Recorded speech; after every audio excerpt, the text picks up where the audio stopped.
दोस्तों, ये कहानी हमारे एक सब्सक्राइबर राजनाथ जी ने हमारे साथ शेयर की है। ये घटना उनके भाई विमल जी के साथ घटित हुई है। मेरा नाम विमल है और मैं टिकरी खुर्द गांव में रहता हूँ। आज मैं आपके सामने अपने साथ हुई एक अनहोनी शेयर करने आया हूँ। जब लोगों में पढ़ाई लिखाई का ज्यादा महत्व नहीं था, इसलिए विमल भी कुछ ज्यादा पढ़ा लिखा नहीं था। कुछ साल पहले विमल की शादी गांव में ही रहने वाली एक लड़की से हो गई थी, जिसका नाम अनीता था।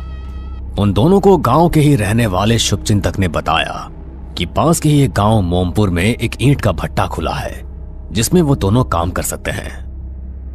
विमल भाई, मेरी बात मानो तो मोमपुर के पास खुले ईंट के भट्टे में तुम दोनों काम कर लो। मैंने सुना है वहां सेठ पैसे भी अच्छे देता है। पैसों की तंगी के चलते विमल और अनीता वहां जाने को तैयार हो जाते हैं। जब वो वहां पहुंचे तो उन्होंने देखा कि वहां बिल्कुल खाली जमीन थी और बीच में बस एक ईंट का भट्टा लगा हुआ था। उन्होंने गुजर बसर के लिए वहीं पास में ही एक झोपड़ी डाल ली। वो इस बात से अनजान थे कि उस जमीन पर पहले एक कब्रिस्तान था। एक दिन ईंटों के लिए मिट्टी खोदते हुए उन्हें काफी देर हो गई थी। अंधेरा काफी हो गया है, तुम झोपड़ी में चले जाओ, मैं अपना काम खत्म करके आती हूँ। विमल थके कदमों से झोपड़ी की तरफ चल पड़ता है और वहां रह जाती है बस अनीता और जमीन को खोदती हुई कुदाल की आवाज। तभी एक कुदाल जमीन के अंदर जाकर एक कब्र को लगती है। लगता है नीचे कोई पत्थर है। चलो छोड़ो, हो गया आज का काम, बाकी काम कल करूंगी। अनीता के कदमों के साथ उसकी पायल की आवाज आ रही थी। थोड़ी दूर जाकर अनीता रुकती है, पर पायल की आवाज फिर भी आ रही होती है। अनीता को लगता है कि उसके पीछे कोई है। अनीता पीछे मुड़कर देखती है, पर वहां कोई नहीं था। लगता है थकान होने की वजह से मुझे भ्रम हो रहा है। अगले ही पल अनीता अपनी झोपड़ी की तरफ जाने के लिए मुड़ती है तो उसके सामने एक सफेद रंग के कपड़े पहने औरत की डरावनी आकृति खड़ी होती है। अनीता घबरा गई, पर यह सोचते हुए कि शायद वो भी भट्टे में काम करने वाली औरत हो, उससे पूछती है, तुम्हारा नाम क्या है? क्या तुम भी यहीं आसपास मजदूरी का काम करती हो? वो औरत एकदम से अनीता के करीब आई और जोर जोर से डरावनी आवाज में रोने लग गई। अनीता घबराकर झोपड़ी की तरफ भागने लगी।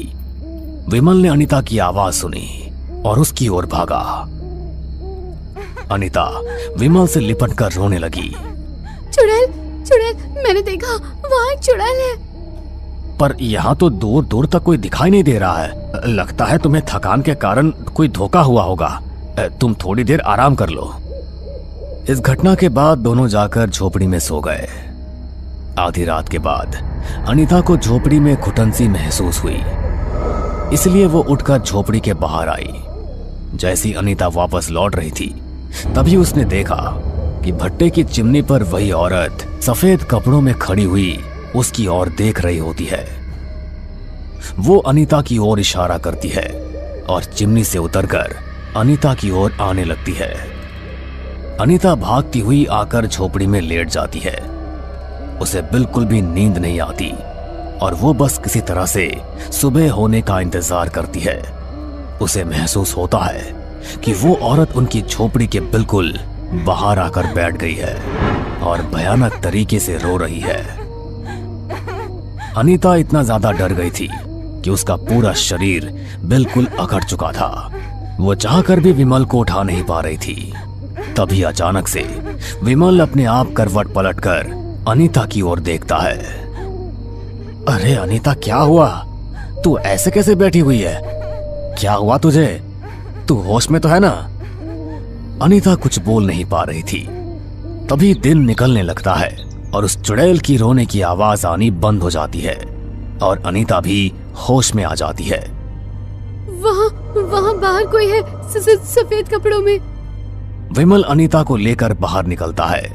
दिन के उजाले में वहां कोई नहीं होता, पर अनीता उसकी बात मानने से इनकार कर देती है। यहाँ कोई है जो हमें इधर खुदाई नहीं करना होगा, नहीं तो हम नहीं बचेंगे। पर अनीता, काम का क्या? जिंदा रहे तो काम हम कुछ और भी कर लेंगे, पर अभी बस चलो यहाँ से।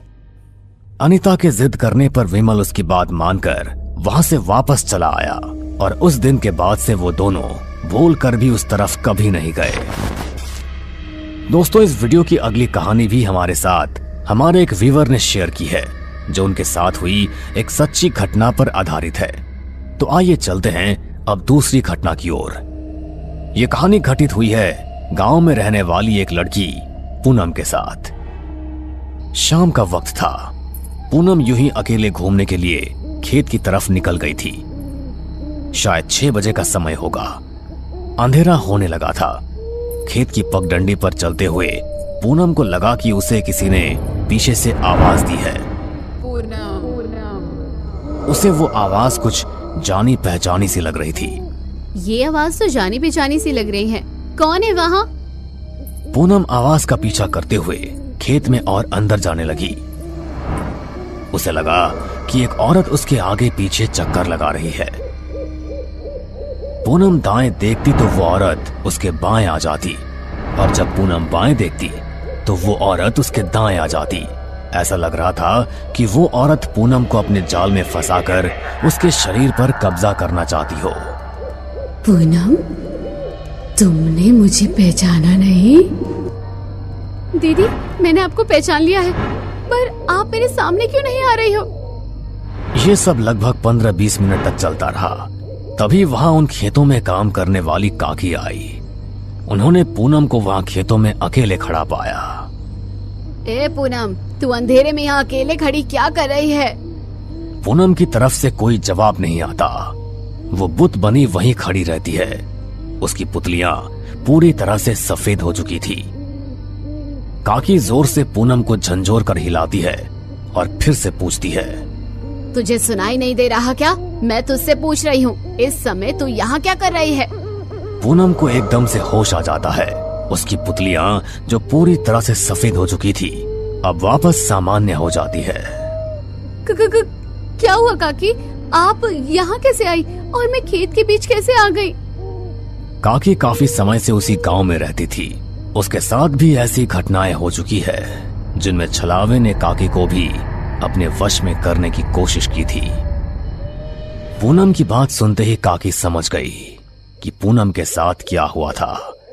तू बस चल यहाँ से। पूनम अपनी जगह से हिल भी नहीं पा रही थी। ऐसा लग रहा था कि कोई अदृश्य शक्ति उसे अपनी ओर खींच रही होती है।